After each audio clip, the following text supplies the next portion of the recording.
আসসালামু আলাইকুম। আমি ডক্টর হাসিনা আক্তার, ক্যান্সার বিশেষজ্ঞ কনসালটেন্ট হিসেবে কর্মরত আছি এভারকেয়ার হসপিটাল চট্টগ্রামে।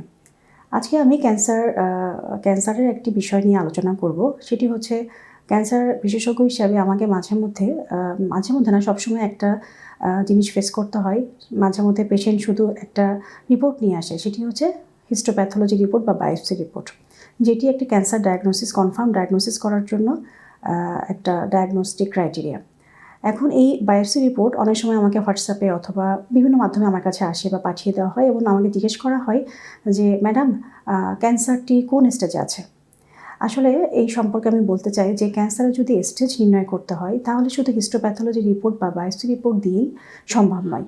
বায়োপসি রিপোর্ট দিয়ে আমরা জানতে পারি যে ক্যান্সারের জীবাণু আছে কিনা, এবং বায়োপসি রিপোর্টে যে হিস্টোপ্যাথোলজি রিপোর্টটা আসে, একজন হিস্টোপ্যাথোলজিস্ট যে মাইক্রোস্কোপের মাধ্যমে ক্যান্সার জীবাণুটা পাই, সেই রিপোর্টের সাথে সে উল্লেখ করে যে এটি গ্রেড 1 অথবা গ্রেড 2 বা গ্রেড 3। আসলে এই রিপোর্টটির অর্থ হচ্ছে যে গ্রেড 1 বা 2 এই গ্রেডটা কি, এটা হিস্টোপ্যাথোলজিতে যখন একজন হিস্টোপ্যাথোলজিস্ট মাইক্রোস্কোপে নিজে যখন তার ক্যান্সার জীবাণুটা পায়, তখন সে তার ক্যান্সারের যে কোষটাকে সে দেখতে পায়, তখন যে ক্রাইটেরিয়া, অর্থাৎ সেলটি ক্যান্সার কোষটি দেখতে কেমন, সেটি কি অ্যাবনর্মাল নাকি নর্মাল। যদি স্বাভাবিক কোষের মতো থাকে তাহলে সেটাকে বলা হয় গ্রেড 1, অর্থাৎ এটাকে ইংলিশে বলি আমরা ওয়েল ডিফারেন্সিয়েটেড, অর্থাৎ গ্রেড 1। এবং মাঝামাঝি যদি থাকে যে কিছু অ্যাবনর্মাল সেল পাওয়া যায়, অর্থাৎ স্বাভাবিক কোষের মতো না, সেটাকে বলা হয় গ্রেড 2, মডারেটলি ডিফারেন্সিয়েটেড। এবং গ্রেড 3 যেটাকে বলা হয় পুরলি ডিফারেন্সিয়েটেড, অর্থাৎ ওটি ক্যান্সার কোষের সেলটি একেবারেই অ্যাবনর্মাল হয়ে গেছে, অর্থাৎ সেখানে খুবই পোরলি ডিফারেন্সিয়েটেড। অর্থাৎ এই ক্রাইটেরিয়া দিয়ে বুঝি যে গ্রেড 3 যে ক্রাইটেরিয়া পোরলি ডিফারেন্সিয়েট, অর্থাৎ এই ক্যান্সারের সেলটি খুবই একদমই অ্যাবনর্মাল। আর এটার প্রগনোসিস যদি বলা হয়, এটা খুবই দ্রুত ছড়িয়ে যায়। এবং গ্রেড 1 সেটি খুব স্লোলি ছড়ায়, এবং গ্রেড 2টা মাঝামাঝি বলা হয়। অর্থাৎ এই গ্রেডিং অথবা হিস্টোপ্যাথোলজি রিপোর্ট দিয়ে আমরা কোনো স্টেজিং করতে পারি না। এখন আসা যাক স্টেজিংটা কি। ম্যাডাম, কোন স্টেজে আছেন? এই স্টেজিং করতে হলে কিন্তু আমরা যেটা ক্যান্সারের চিকিৎসাবিদ্যায় আমরা কিন্তু ক্যান্সারের স্টেজটাকে 4টা ভাগে ভাগ করি: স্টেজ 1, স্টেজ 2, স্টেজ 3। মোটামুটি স্টেজ 1, 2 এটাকে আমরা মোটামুটি বলি যে স্টেজ 1 খুবই আর্লি বলা হয়, এবং স্টেজ 2 যদি বলা হয় তাও এটি আর্লি স্টেজে।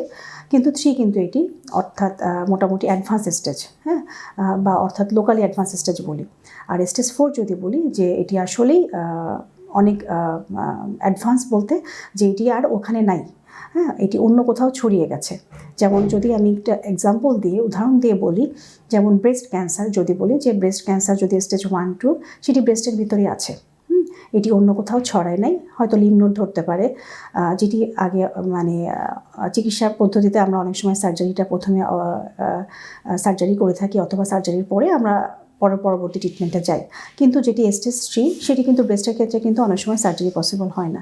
সেই ক্ষেত্রে আমাদের নিউ অ্যাডজুভেন্ট কেমোথেরাপি বা এরকম কেমোথেরাপি দিয়ে আমরা ডাউন স্টেজ করি, তারপরে সার্জারিতে যাই, এবং তারপরে পরবর্তী চিকিৎসা যাই। এবং স্টেজ 4 সেটি কিন্তু ব্রেস্টের মাঝখানেই, ব্রেস্টের ভিতরেই নাই, সেটি কিন্তু চলে গেছে অন্য কোথাও, হয়তোবা অন্য ব্রেস্টে, অথবা সেটি লিভারে যেতে পারে, অথবা ফুসফুসে যেতে পারে, অথবা হাড়ে যেতে পারে, অথবা ব্রেনে চলে যেতে পারে। অর্থাৎ স্টেজ 4 কিন্তু একেবারে যেটি বলি চতুর্থ পর্যায়ের ক্যান্সার। আর এভাবে আরও একটা এক্সাম্পল দিই, যেমন যদি বলা হয় যে না, এটি ব্রেস্ট না, এটি ফুসফুসের ক্যান্সার ছিল, তাহলে আমি যদি বলা হয় কোন স্টেজে আছে, সেই স্টেজ দেখার জন্য আমাকে কী করতে হবে, সেই ফুসফুসের ক্যান্সার যদি বাম ফুসফুসে থাকে সেটি কি ডান ফুসফুসে গেছে, অথবা আমাদের যে ফুসফুসের যে লিম্ফ নোড, সেই লিম্ফ নোডে ছড়িয়েছে কিনা, অথবা যদি বলা হয় যে এটি ফুসফুস থেকে বের হয়ে এটি লিভারে গেছে কিনা, বা হাড়ে গেছে কিনা, বা ব্রেনে গেছে কিনা, তাহলে কিন্তু ওভারঅল আমাকে একটা বডি চেক আপ করতে হবে। এই চেক আপটা করার পরে কিন্তু আমি বলতে পারবো যে এটি কোন স্টেজে আছে।